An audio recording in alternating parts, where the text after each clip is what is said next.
యశోదమ్మ కృష్ణుడి నోటిలో ఏమి చూసి ఆశ్చర్యపోయింది?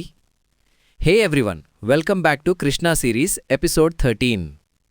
చిన్న కృష్ణుడు ఇప్పుడు నడవడం నేర్చుకుంటున్నాడు.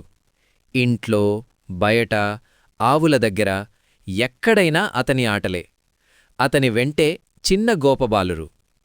ఒకరోజు కృష్ణుడు బయట ఆడుకుంటూ మట్టితో ఆడడం మొదలుపెట్టాడు.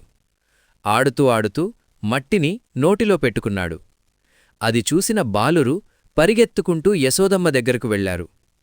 అమ్మా, కృష్ణుడు మట్టి తిన్నాడు అని ఫిర్యాదు చేశారు. యశోదమ్మ వెంటనే వచ్చి కృష్ణుణ్ణి పట్టుకుంది. నువ్వు మట్టి తిన్నావా అని ప్రేమతో కాని గట్టిగా అడిగింది.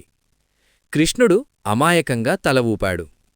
లేదమ్మా, పక్కనే ఉన్న పిల్లలు తిన్నాడు అని చెప్పేశారు. యశోదమ్మ కాస్త కోపంగా నోరు తెరువు అంది. కృష్ణుడు తన చిన్న నోరు తెరిచాడు. యశోదమ్మ లోపల చూసింది. అక్కడ మట్టి లేదు. అక్కడ ఆమె ఏమి చూసింది? ఆమె కళ్లకు కనిపించింది ఆకాశం, నక్షత్రాలు, సూర్యుడు, చంద్రుడు, నదులు, పర్వతాలు, భూమి, సముద్రాలు, మొత్తం విశ్వం. ఆ విశ్వంలో గోకులం కనిపించింది. గోకులంలో తనను తాను చూసింది. తన ఒడిలో కూర్చున్న కృష్ణుణ్ణి కూడా చూసింది. యశోదమ్మ శరీరం కంపించింది. కళ్లలో ఆశ్చర్యం. ఒక క్షణం ఆమెకు అర్థమయింది, ఈ బిడ్డ సాధారణం కాదు. అప్పుడే కృష్ణుడు తన చిన్న చేతులతో ఆమె చెంపను తాకాడు. ఆ స్పర్శతో ఆమె మళ్లీ తన మాతృభావంలోకి వచ్చింది.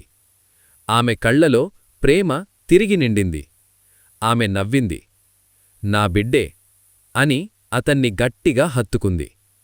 కృష్ణుడు మళ్లీ సాధారణ పిల్లవాడిలా ఆడుకోవడం మొదలుపెట్టాడు. కాని ఆ రోజు యశోదమ్మ హృదయంలో ఒక రహస్యం నిలిచిపోయింది. నెక్స్ట్ ఎపిసోడ్లో కృష్ణుడు వెన్న ఎందుకు దొంగిలించేవాడు తెలుసుకుందాం.